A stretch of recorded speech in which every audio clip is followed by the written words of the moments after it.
नागनाथ शिवाजी मदने, राहणार अर्धनारी, तालुका मोहोळ, जिल्हा सोलापूर इथून बोलत आहे। शरद कोळ्याचा काहीही संबंध नसताना आमचं शेत नांगरलं आहे। आम्ही कोणी घरी नसताना पोलिसाचा धाक दाखवून बायाशींना आमची जमीन बळकवण्याचा प्रयत्न करत आहे। तरी ट्रॅक्टरच्या साहाय्याने आमचे शेत नांगरलेलं आहे।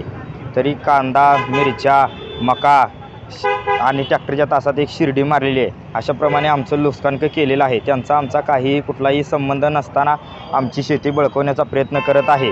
आणि आम्ही कामठी पोलीस स्टेशनला तक्रार घ्या म्हणून गेला असताना शरद कोळी ह्यांना बोलवून घेतात आणि आम्हाला धमकी देतात की तुम्ही आमच्यावर केस केली तर मी तुमच्यावर अट्रॉसिटी केस दाखल करेन, अशी आम्हाला धमकी देत आहे।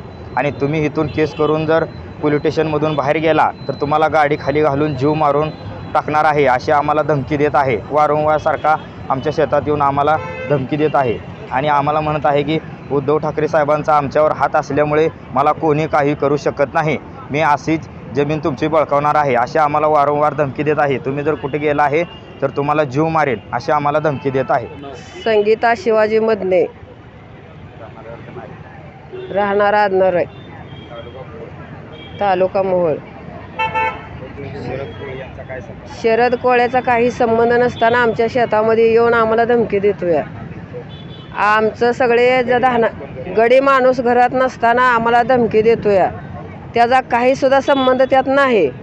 आम्हाला येऊन बाया माणसाला धमकी देतोय आणि आमचा शेतामध्ये आम्ही कोण नसताना आणि त्यांनी येऊन 15 ट्रॅक्टर घेऊन आमचे सगळे नुकसानकी केलेले आहे। मिरच्या, कांदा आणि मका, बोरच्या पाईपलाईन सगळ्या फोडलेल्या आहेत। त्या आमच्या दारातली जित्राबसुद्धा पाक त्यानं सोडून देऊन आणि सगळी पाक लोकांच्या धानाने जित्राब गेले, ती पाणी प्यायला नाही। सगळी प्यायची पाण्याची ड्रम सगळी पाक सगळी त्याने लवंडून दिलेली आहे ती।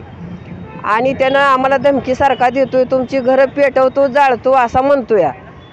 आमच्यावर अन्याय त्याचा लय झालेला। आमच्या लेकराशनला त्यांनी पोलीस स्टेशनला आमचा त्यांनी दाखलसुद्धा घेतलेली नाही। आमची 4 वेळा लेकरं गेले, ती 12 वाजेपर्यंत बसली तरी सुद्धा पोलीस स्टेशनला दाखल घेतलेली नाही कामतीला। आणि त्यांनी आम्हाला धमकी देतोय, बाहेर जर आले तर गाडी खाली घालून मारतो म्हणतोय।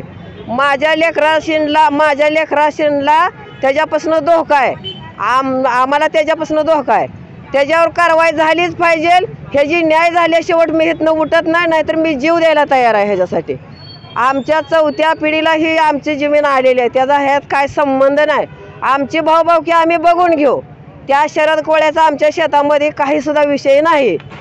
आणि आम्हाला येऊन बाय माणसाला धमकी देतोय, तुमची घरं पेटवतो, जेसीबीन काढतो। आम्हाला राहायला जागा सुद्धा नाही, आम्ही ही लेकरं घेऊन राहणार कुठं? आम्हाला रस्त्यावर बसायची त्यानं वेळ आणली, आम्हाला जागा सुद्धा घरात राही। ही जरी न्याय केले तर बरं, नाही तर मी इथं जीव द्यायला तयार आहे। आमची जमीन बळकावण्याचा त्यानं प्रयत्न केला आहे। आमची जमीन जर त्यानं बळकावली तर आम्ही राहणार नाही, आमची लेकरं घेऊन आम्ही राहणार कुठं? आम्हाला धमकीसारखा देतोय त्यानं। पोलीस स्टेशनला सुद्धा आमची दखल त्यानं घेतली नाही आणि पोलीस स्टेशनला आम्ही जाऊन उभा राहिल्यावर पोलिस त्याला बोलवून घेते ती आणि आम्हाला धमकी देऊन बाहेर काढते ती। का दखल आमची घेत नाही ती? त्याच्यावर कारवाई झालीच पाहिजे। ह्याची मला न्याय दिली तर बरं, नाही तर मी इथनं उठत नाही।